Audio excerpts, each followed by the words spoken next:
Since more than a year and a half, Turkey is being managed by a state of emergency. According to the statements and documents of the witnesses, torture, arbitrary arrests, decrees issued at midnight to remove individuals from their professions, seizing of holdings and companies, passport cancellations, the closure of hundreds of media organisations, and the entire press being tied completely to the government's official sources, and many more incidents have occurred. Moreover, the state of emergency referendum also led to the constitution being changed to a presidential system. The parliament was taken to the waiting room. Parliamentarians were arrested. A trustee was appointed to municipalities. The ambiguity and uncertainty of events which occurred on the 15th of July 2016 can't be brought to light and is the cause behind all of this. The press doesn't follow the coup trials. Those found guilty of committing crimes aren't given access to a microphone. Their lawyers aren't paid any attention to.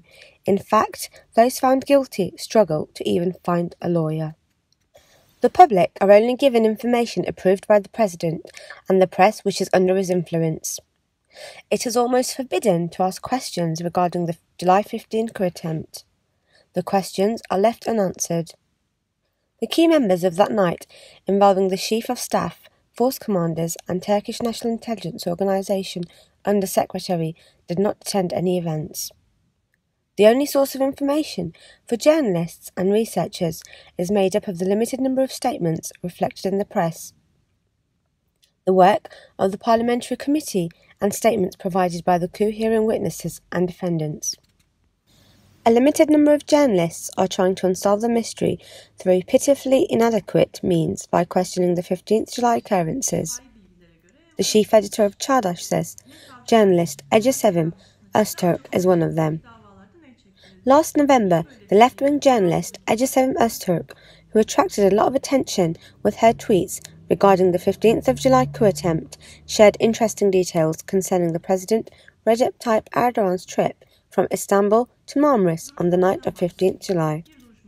With 11 consecutive tweets, Ece Sevim Öztürk brought attention to the following uncertainties. Tweet number 1. Erdogan's departure time to Marmaris on July 15. According to the Turkish Grand National Assembly Commission report, 12:11 a.m. According to the CHP party, 12:30 a.m. According to the governor, 1:20 a.m. According to the CCTV, 12:45 a.m.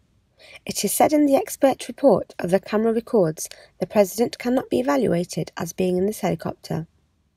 Tweet number 2, 1:30 a.m. The helicopter allegedly carrying the president arrives to Dalaman.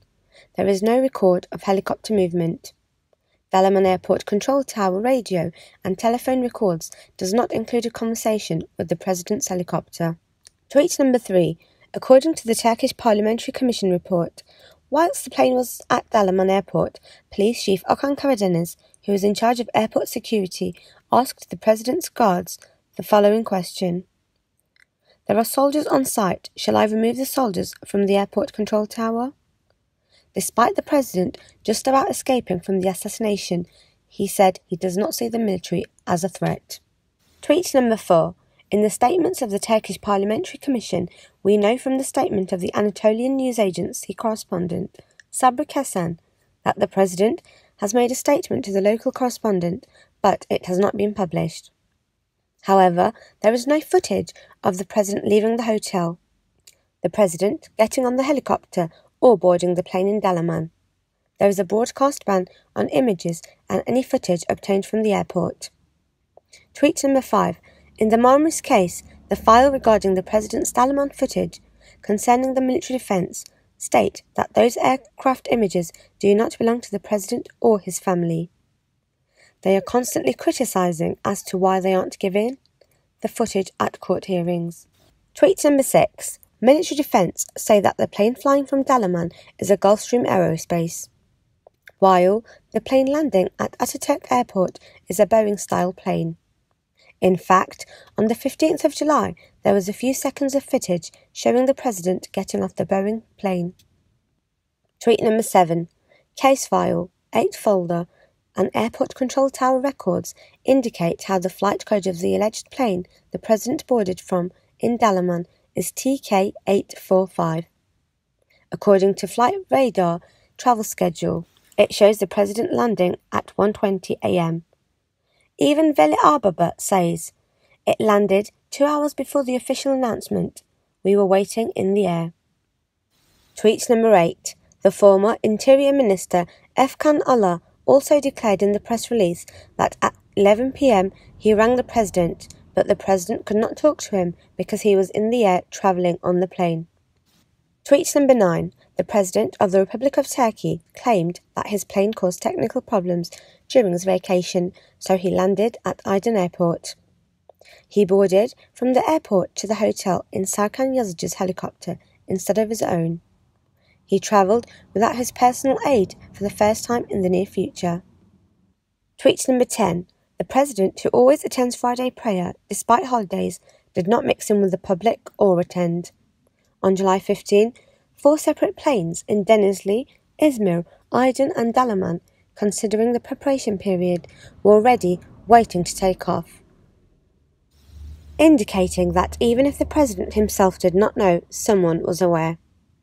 Tweet number 11. Republic of Turkey General Directorate of State Airports Authority Traffic Control shares the following information.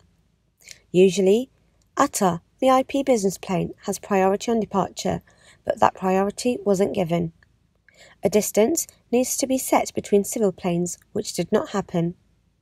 Monarch plane was given priority, whilst the ATA plane was kept waiting. Ece Sevim Öztürk is one of the very few journalists to question the July 15 coup attempt. Marmaris is a crucial point to bring that night's events to light.